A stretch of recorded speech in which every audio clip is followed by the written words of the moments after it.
एक समय की बात है। मालापुर नामक गांव में एक परिवार रहता था। उसमें एक बूढ़ा पिता और एक बूढ़ी माँ थी। उनका एक बड़ा बेटा कपिल और उसकी पत्नी सरोज थी। उसका एक बेटा था जिसका नाम संजू था।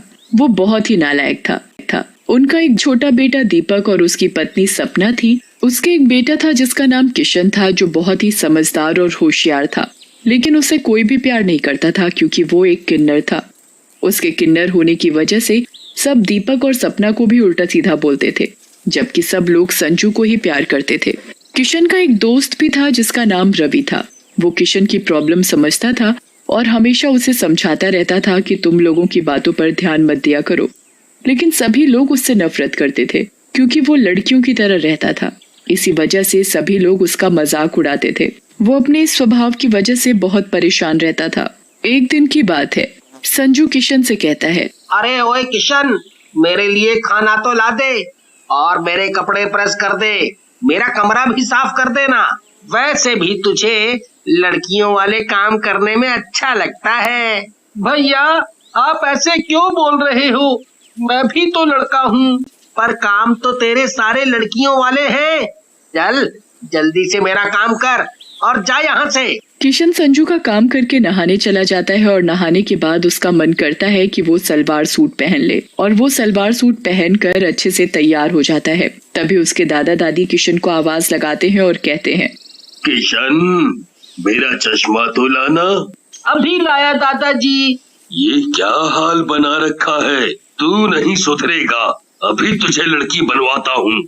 और ये कहकर दादाजी किशन को मारने लगते हैं।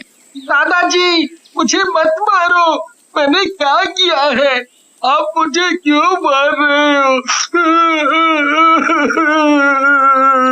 इस लड़के ने तो सारे मोहल्ले में हमारी नाक कटा रखी है।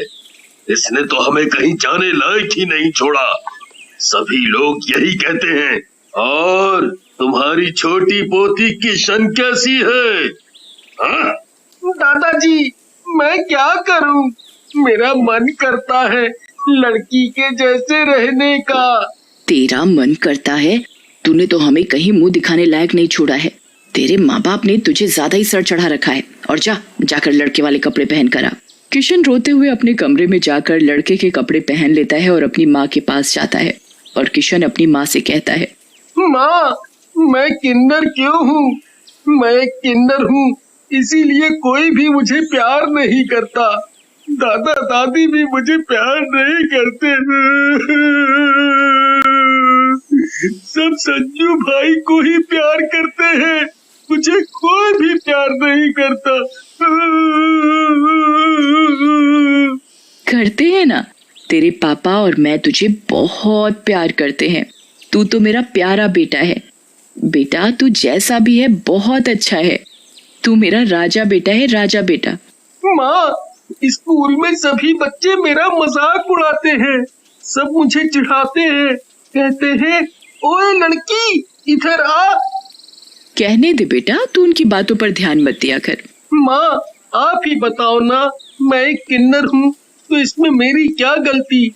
मेरा भी मन करता है कि मैं लड़कियों की तरह कपड़े पहनूं, लड़कियों की तरह सजूं संवरूं। बेटा तेरा इसमें कोई दोष नहीं है, पर समाज लड़कों को लड़कियों की तरह बनकर रहने में गलत मानता है। माँ कल हमारे स्कूल में पार्टी है, पर मैं पार्टी में नहीं जाऊंगा। क्यों नहीं जाओगे? माँ बच्चे मेरा मजाक उड़ाएंगे और बोलेंगे आ गया लड़की, मैं नहीं जाऊंगा।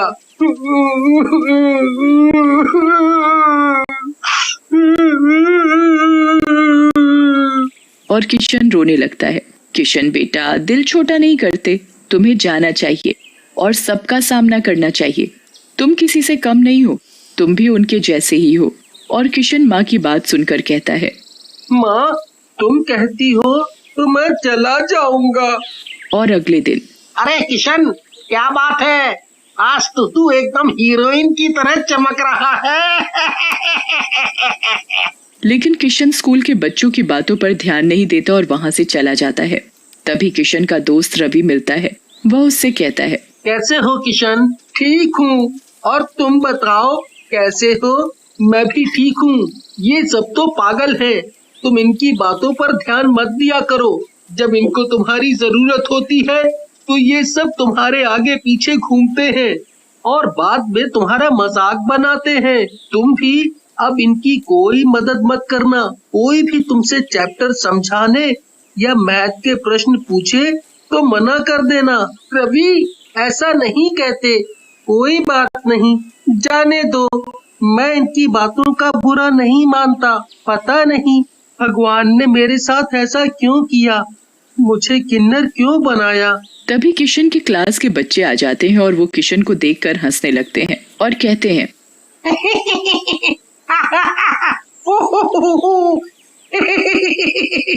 किशन, क्या बात है?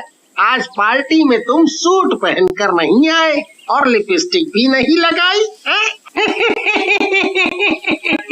और सब जोर जोर से हंसने लगते हैं। ये देख रवि सभी बच्चों को डांट कर चुप करता है और कहता है, तुम्हें इस तरह किशन का मजाक नहीं उड़ाना चाहिए। जब तुम्हें किशन से कुछ पूछना या समझना होता है तो किशन भाई बता दो। अब तुम उसका मजाक बना रहे हो, ये गलत है। इसमें किशन की क्या गलती है, वो भी हमारी ही तरह है। जाने दो रवि। ये कहकर किशन वहाँ से चला जाता है और वो एक नदी के किनारे जाकर रोने लगता है।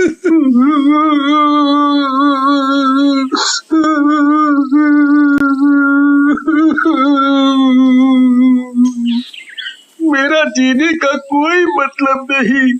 सभी लोग मुझसे नफरत करते हैं। मेरे दादा दादी, मेरा भाई। मन करता है कि मैं मर जाऊं। गुस्से में आकर किशन नदी में कूद जाता है। उस नदी के किनारे एक पीपल का पेड़ होता है। उसी पेड़ पर एक चुड़ैल बैठी हुई ये सब नजारा देख रही होती है और वो नदी में कूद जाती है और किशन को बचा लेती है। तुम मरना क्यों चाहते हो? चुड़ैल, तुम तो चुड़ैल हो। तुमने मुझे क्यों बचाया? क्योंकि मैं एक अच्छी चुड़ैल हूँ। मैं भी एक किन्नर था। मेरा भी सभी लोग मजाक उड़ाते थे। एक दिन मैंने दुखी होकर नदी में कूदकर अपनी जान दे दी। मेरे मरने के बाद मेरे माँ बाप ये सदमा बर्दाश्त नहीं कर पाए और वो भी मर गए। तब से मैं चुड़ैल बनकर इसी पेड़ पर बैठी हूँ। मुझे मर जाने दिया होता। मैं जीना नहीं चाहता। सभी लोग मेरा मजाक उड़ाते हैं क्योंकि मैं एक किन्नर हूँ। किन्नर होना क्या गुनाह है? मेरे भैया, मेरे दादा दादी, मेरे दोस्त सभी मुझे लड़की कहकर चिढ़ाते हैं। अच्छा, ये बात है। तुम चिंता मत करो, मैं हूं ना, सब ठीक हो जाएगा। अब तुम अपने घर जाओ। और किशन अपने घर चला जाता है और घर जाकर वो सो जाता है। अगले दिन सुबह सुबह संजू चिल्लाता हुआ, मेरे हाथों में मेहंदी कैसे लगी और मेरे लिपस्टिक बिंदी किसने लगाई?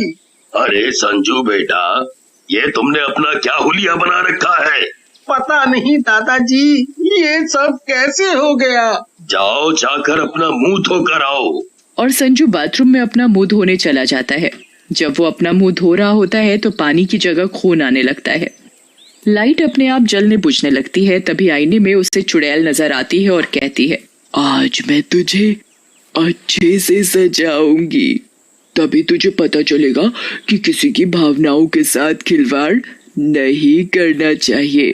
चुड़ैल उसका ऐसा मेकअप करती है कि वो अपना चेहरा देखकर डर जाता है और वो बड़ी मुश्किल से अपना मेकअप उतारता है, पर हाथों की मेहंदी नहीं उतरती और उसे ऐसे ही स्कूल जाना पड़ता है। और स्कूल पहुंचकर, अरे संजू, तुम्हारी क्या शादी हो गई है जो तुमने अपने हाथों में मेहंदी लगा रखी है? स्कूल के सभी बच्चे जोर जोर से हंसने लगते हैं। ये भी किशन के जैसा बन गया है। सभी बच्चों को संजू का मजाक उड़ाता देख किशन सभी बच्चों को डांटता है। चुप करो तुम सब। अगर किसी ने मेरे भैया को कुछ भी बोला तो अच्छा नहीं होगा। किशन की बात सुनकर रवि संजू से कहता है, देखा, तुम हमेशा किशन का मजाक उड़ाते थे। आज उसने ही तुम्हारा साथ दिया। किशन भाई, मुझे माफ कर दो। मैं अब तुम्हें कभी भी गलत नहीं बोलूंगा। मुझे अपनी गलती का एहसास है। संजू किशन को अपने गले लगा लेता है और दोनों बहुत खुश होते हैं और हंसी खुशी अपने घर चले जाते हैं। घर पहुंचकर दोनों भाई आपस में खूब बातें करते हैं। उन्हें इस तरह आपस में प्यार से बातें करता देखकर किशन की माँ सपना बहुत खुश होती है। चलो अच्छा है, दोनों भाई आपस में प्यार से रहने लगे हैं। सब लोग रात का खाना खाकर सो जाते हैं। जब घर के सभी लोग सो रहे होते हैं तो चुड़ैल दादा दादी के कमरे में जाकर दादा को साड़ी पहना देती है और उनके माथे पर बिंदी लगा देती है और दादी को पैंट शर्ट पहना देती है। अगली सुबह जब दादा दादी सोकर उठते हैं तो अपने आप को ऐसा देख डर जाते हैं। अरे ये हमारे साथ क्या हो गया? ये किसने किया? मुझे औरतों जैसा किसने बना दिया और तुम्हें आदमी जैसा? तभी चुड़ैल आकर दादा दादी के पैरों में अपने जादू से घुंघरू बांध देती है और दादा दादी नाचने लगते हैं। उनके नाचने की आवाज सुनकर घर के सभी लोग इकट्ठा हो जाते हैं और पड़ोसी भी आ जाते हैं। वो देखते हैं कि दादा दादी किन्नरों की तरह नाच रहे हैं। ये सब देख सभी पड़ोसी दादा दादी का मजाक उड़ाते हैं। अरे मेरे तो पैर ही नहीं रुक रहे, मैं तो नाचते नाचते थक गया। कोई रोको, कुछ करो, ये क्या हो रहा है? तभी दादाजी के बालों में चुड़ैल गजरा लगाती है। ये देख दादाजी डर जाते हैं। चुड़ैल मुझे छोड़ो, मुझे छोड़ो। अब तुझे पता चलेगा कि तूने अपने ही पोते के साथ क्या किया है। तुझे एहसास भी है इस बच्चे के ऊपर क्या गुजरी होगी जब अपने ही मजाक बनाते हैं, साथ नहीं देते। मेरे दादा दादी को छोड़ दो, वो मेरे दादा दादी हैं। मैं उनके साथ ये सब होते नहीं देख सकता। देखा, ये तुम्हारा पोता आज तुम्हें ही बचा रहा है। हमें माफ कर दो। अब हम कभी भी किशन का मजाक नहीं उड़ाएंगे, उसकी भावनाओं की कदर करेंगे। दादा दादी और घर के सभी परिवार वाले किशन को गले लगा लेते हैं और किशन को खूब प्यार करते हैं। अगली सुबह किशन, स्कूल के लिए लेट हो रहा है, जल्दी करो। जी भैया। और दोनों साथ साथ स्कूल जाते हैं। स्कूल पहुंचकर संजू और किशन देखते हैं कि जो बच्चे किशन का मजाक उड़ाते थे वो सभी लड़कियों की तरह बने हुए हैं। अरे ये तुम्हें क्या हुआ? तुम लड़कियों की तरह क्यों बने हो? उन सब की ये हालत चुड़ैल ने की होती है। ये सब मेरे दोस्त हैं, इन्हें ठीक कर दो। मुझे इनकी ये हालत देखकर अच्छा नहीं लग रहा। चुड़ैल सभी बच्चों के सामने आती है। देखा तुमने, तुम सभी किशन को लड़की कहकर चिढ़ाते थे, आज वो ही तुम्हारी मदद कर रहा है। स्कूल के बच्चे किशन से माफी मांगते हैं। हमें माफ कर दो, अब हम कभी भी तुम्हारा मजाक नहीं उड़ाएंगे। हमें पता चल गया कितनी तकलीफ होती है जब किसी लड़के को लड़की कहा जाता है। हम किसी भी किन्नर का मजाक नहीं उड़ाएंगे। सभी बच्चे किशन को गले लगाते हुए अपना दोस्त बना लेते हैं। ये सब देख चुड़ैल खुश होती है। चुड़ैल को भी एक नेक काम करने से मुक्ति मिल